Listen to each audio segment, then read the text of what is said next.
just hire more and more people.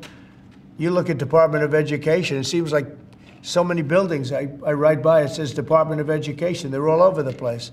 And we don't even want it. We want the education to be given by the states. It'll be much better. It'll move us to the top of the list from the bottom of the list, and actually save us money. But it's too important to even talk about them. It'll save us a lot of money, but we don't want that. We want education to be given. So you go to Iowa and Indiana and Idaho and all these places, they're so well run. They're going to be producing education that will be the equivalent of, like Denmark is one, Norway, Sweden. Actually, China is one of the better in terms of education, and so we can't blame size anymore. You know, China has 1.4 billion people, but they're very high on their list. The one thing we're doing well on, we're number one on the list, is cost per pupil. We spend more money than any other country in the world by far. So I jokingly say the one thing we do well on is the cost. We spend more money, and yet we're toward the bottom of the list. Yeah. Mr. President, I want to ask you, the joint address, millions of Americans watched your joint address earlier this week, where you warned that there could be a little disturbance that Americans could feel as a function of these taxes, these tariffs. How much disturbance are you willing to accept in the near term as a function of that? And to set expectations, how long should Americans expect things to cost a bit more? Well, so far, Peter, there hasn't been very much, because these numbers are coming out. We're here for just a little over 4 weeks. And these are fantastic numbers. I was watching some of the reports this morning. They were surprised. There could be some disturbance, a little bit of disturbance. I solved a little bit of that because I have respect for our auto companies, and I gave them a little bit of a 1-month reprieve because it was unfair, although I'm sure they'll take advantage of it. I see they're driving a lot of cars into the U.S. to try and avoid the tariffs, and they're taking advantage of it a little bit. But they called me, they asked me, they said, could they have a little bit of help? And I decided, they're American companies, USMCA, and I let them have that. But this really kicks in, the reciprocals, kicks in on, let's see, I guess the 2nd. And I wanted it to be the 1st so badly. Just didn't want to be on April Fool's Day. So I made it the 2nd. That's going to cost a lot of money. That one day is going to cost a lot of money, but that's okay. But I don't see it. I don't see anything. I see good reports. I think we're going to have good numbers from the beginning. Now, globalists won't love this because this brings jobs back to America. So if they're coming back to America, maybe you'll lose some in other parts of the world. But the other parts of the world have done very well, and they'll continue to do very well. But I think the United States is going to be doing record business. We'll bring a lot of those 90,000 factories that have been lost over the last number of years. It's been, it's hard to believe. 90,000, think of what 90,000 is. 90,000 plants and factories are gone. We're going to bring back many of those plants and factories. One day the tariffs are on, the next day they're off. Right now the markets, as you know well, prefer stability. Are you done going forward with the pauses and the carve-outs? Is that it for those? There'll always be changes and adjustments, and you can't just, I could have, for instance, told the American car companies, no, I'm not going to give you anything, and then you wouldn't have had to say, well, they're getting a little extra. It's just a little bit of a 1-month reprieve. They're very happy about what's happening. They won't have to go across borders, and you see the zigzagging. You have a fender made in Canada, you have something else made in Mexico. We don't want that. We want it made here. But there'll always be some modifications. I mean, if you have a wall in front of you, sometimes you have to go around the wall instead of through it. But I think very little. I think very little. On occasion, if we can do something, we want to help companies. We want to help companies create jobs. So I could have left that, and you wouldn't have had a minor change. Instead, I was asked by the real majors, the big majors, if they could do this. And I said, yeah, I'll do it. I want you to produce a lot of jobs. And numerous of the people, actually all of the people I spoke to have already been, they're very much on the way to already do it. That's why you have auto jobs increase. And the man, I don't know him, Shawn Fain, I don't know him, and I did great, as you know, with the auto workers, with the Teamsters, with unions. I did fantastically well, best numbers ever by a Republican. And I have a lot of respect for those people. But Shawn Fain, who I don't know, but wasn't a supporter, although the auto workers were big supporters. I watched him last night, and he said, Donald Trump is absolutely right on tariffs. He said what he's doing on tariffs is an incredible thing, and it's about time somebody had the guts to do it, because we're going to save auto manufacturing. And I said to people when I was campaigning, you're going to have so many auto jobs, you're not going to believe what's going to happen. We're going to load up Michigan. I won the state of Michigan, as you know, and part of the reason I won it was I got a lot of auto workers that voted for me, Detroit, et cetera.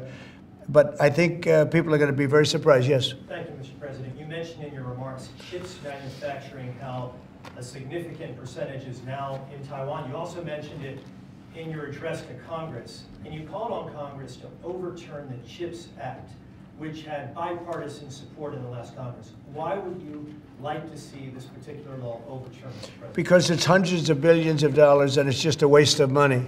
Now, some people have already taken the money and used it. Actually, it's very hard to qualify because they go by race, they go by gender, they go by all sorts of things. Nobody's ever seen anything like it. You won't be able to find those people. So I don't even think anybody can qualify. They have so many different categories in order to qualify. You have to have so many of a certain race, a certain gender, a certain this, a certain, and I don't think they can qualify, but if they take the money, they better qualify because they'll be watching them. But it's a tremendous waste of money. I didn't give the greatest chip company in the world, one of the greatest companies, I didn't give them 10 cents. They came here because of tariffs, because they didn't want to pay the tariffs. And they also came here because they like the results of the election, because they know that I'm very pro-business and pro-jobs. I mean, I'm pro-business, not for business sake. I'm pro-business because of jobs, because business is producing the jobs. Okay? President of Russia, if I may, President Putin is bombing Ukraine. Yeah. Do you still believe him when he tells you that he wants peace? Yeah, no, I believe him. I believe him. I think we're doing very well with Russia. But right now they're bombing the hell out of Ukraine, and Ukraine. I'm finding it more difficult, frankly, to deal with Ukraine, and they don't have the cards. They don't have the cards. As you know, we're meeting in Saudi Arabia on sometime next week, early, and we're talking. I find that in terms of getting a final settlement, it may be easier dealing with Russia, which is surprising because they have all the cards. I mean, they're bombing the hell out of them right now. And I put a statement in, a very strong statement. Can't do that. You can't do that. Mr. President. We're trying to help them. And Ukraine has to get on the ball and get a job done. Michael, could you come up here? I see Michael back there. Good. I'm glad. He's traveling all over the world. I just saw him come in the door. Could you give a little definition of what's going on, please? Sure. Well, the president has been crystal clear, and he's been clear to all sides. The fighting has to stop. Both sides need to get to the table. We had a good engagement. Both leaders have said only President Trump could do so, and only he has been able to do so. We had an initial engagement with the Russians. The Ukrainians had a great opportunity to bind our economies together through that mineral deal. Unfortunately, that didn't go so well, but we think we're going to get things back on track. Secretary Rubio, myself and the Ukrainian delegation will be meeting in Saudi Arabia next week to get these talks back on track, get the ceasefire in place, and drive peace home under President Trump's leadership. I think both parties want to settle. I think if I wasn't president, this war would have had no chance of settlement, zero chance. But I think we're going to get it settled and stopped. We got to stop. They're losing on average 2,000 soldiers a week. That's a lot of soldiers. Do you agree, Peter? It's a lot of soldiers on both sides, I agree. Do you, Mr. President, think that Vladimir Putin is taking advantage of the U.S. pause right now on intelligence and military aid to Ukraine? No, I actually think he's doing what anybody else would do. I think he wants to get it stopped and settled, and I think he's hitting them harder than he's been hitting them. And I think probably anybody in that position would be doing that right now. He wants to get it ended, and I think Ukraine wants to get it ended, but I don't see, it's crazy. They're taking tremendous punishment. I don't quite get it, but I suspect, Michael, he probably wants to get it ended. He does, Mr. President. The Russians are taking incredible losses on the front. As the president has said, this is a meat grinder of people, of material, of of national treasure, and no one else has any solutions except to let this war continue forever. But I'll add, the president has had multiple conversations and a visit from President Macron of France, Prime Minister Starmer of the United Kingdom. We have the NATO Secretary General coming next week. We have this meeting with the Ukrainians. We've had it with the Russians. All of this in the president's first month in his leadership. We will engage in the shuttle diplomacy, and we will continue to use his leadership and what leverage we have to get both sides of the peace table. It's not going to be easy, but President Trump. This war should have never happened. It would have never happened if I were president. But it did happen. So a lot of other things shouldn't have happened, too. We shouldn't have 21 million people pouring into our country through open borders, many of whom are criminals, very bad criminals, including murderers, thousands of murderers. Many killed, far more than one person, and they're roaming our streets. But Tom Homan and Kristi Noem are doing an incredible job, and we're getting them out of here. And we'll get them out. We'll get them all out. But all these things shouldn't have happened. We shouldn't have inflation. We shouldn't have had this horrible inflation where the prices have gone up. Look at eggs.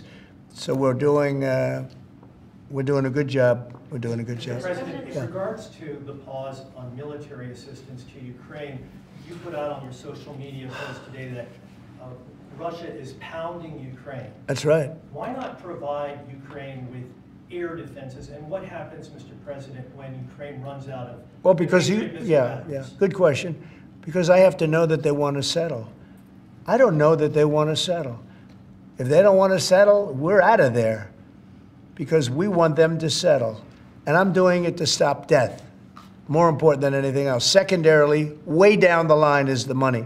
So we're in for $350 billion, and Europe is in for $100 billion. They should be in for the same or more than us.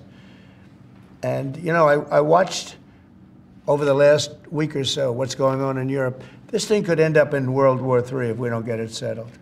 This could really end up in a World War III. We got to get it settled. So on Iran, how confident are you that the Iranians will negotiate with you? And is Israel on board with this outrage?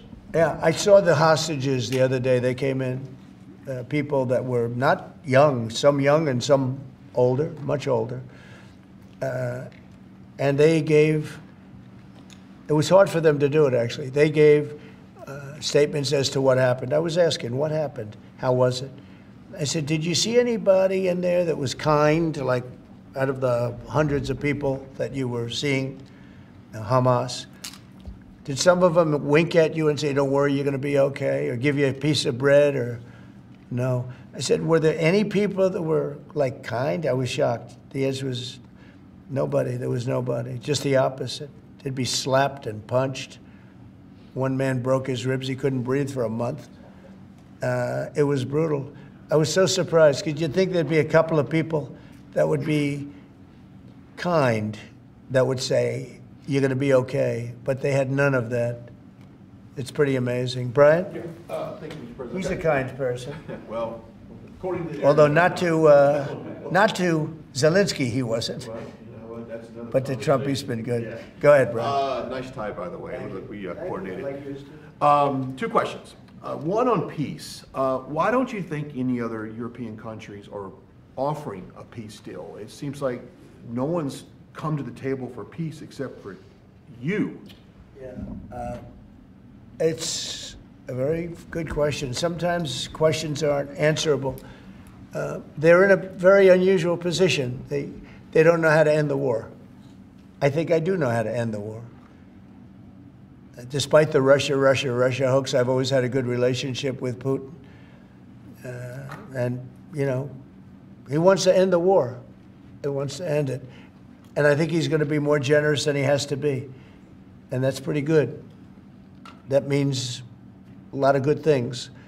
Because, frankly, you could have made a great deal if this war never started, you could have made a great deal. I don't know that anything would have had to be given up. This was not a war that was going to start, Brian.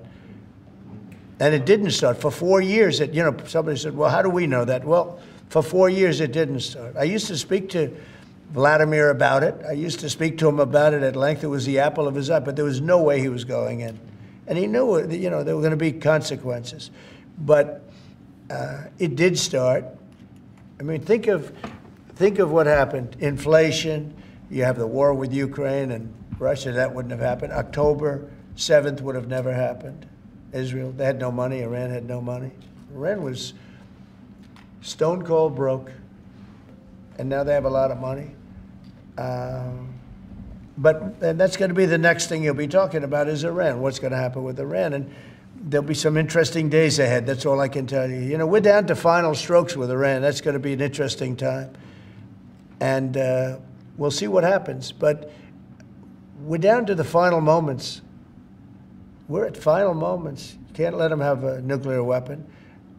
I think that I would have had a deal within 1 month after the rigged election of 2020. They were all set to make a deal.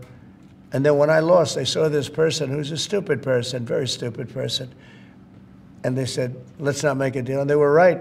He took the sanctions off. They became rich under Biden. They went from having no money to having $300 billion. All in a short period. It's oil. Oil builds up fast. It's a nice living if you have a nice oil well. And they do. They have a lot of nice oil wells, right? So anyway, so it's going to be a big thing. It's an interesting time in the history of the world.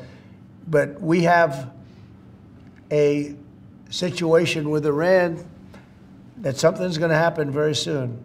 Very, very soon. You'll be talking about that pretty soon, I guess. And hopefully we can have a peace deal. You know, I'm not speaking out of strength or weakness. I'm just saying I'd rather see a peace deal than the other. But the other will solve the problem. Mr. President, your allies are calling on you to pardon Derek Chauvin. Are you considering pardoning Derek Chauvin? No, I haven't even heard about it. No. Mr. President, on peace. I haven't heard that. In the first term, you may recall, I broke the news that you were nominated for the Nobel Peace Prize. And the reason for that was the work that you led on the Abraham Accords. I spoke yesterday with the member of parliament, the Norwegian parliament, that nominated you. And he said what the Nobel Committee is looking for from you, Mr. President, is security guarantees for Ukraine. Is that a possibility, Mr. President? So before I even think about that, I want to settle the war, get it finished. Because if I'm not here, nobody's going to settle it. And President Macron has said that, and everybody said that, the prime ministers and presidents. We're pushing very hard. That's all I'm thinking about now. As far as the question about security later, that's the easy part. The hard part is getting it settled. We got to get them. We're losing 2,000 human beings every week. More than that, actually. 2,000 nice, young, although they're getting older because they're drafting much older now. In the case of one country, much older, because a lot of the young people have been killed. It's very sad, and I'd like to see if I could stop that. And I'd like to also see if we could stop making these massive payments from the United States. I mean, Biden gave away money like it was water, with no anything, got nothing for it. Europe did it in the form of a loan. They get their money back, we don't. So that's how we came up with the rare earth deal. But we started, you know, behind the 8 ball. He could have gone to Europe. He could have said, come on, you got to put up money with us. You got to put up money with us. But he never did that. They just kept handing money out because he was grossly incompetent. All right, thank you very much, everybody. Thank you, Press. Thank you, Press. Thank you. Thank you very much. Thank you. Thanks, guys. Thank you, Peter. Thank you, Mr. President. Nice to see you. Thank you. Very good. Look good, Peter. Thanks, guys. Thank you very much. Thank you.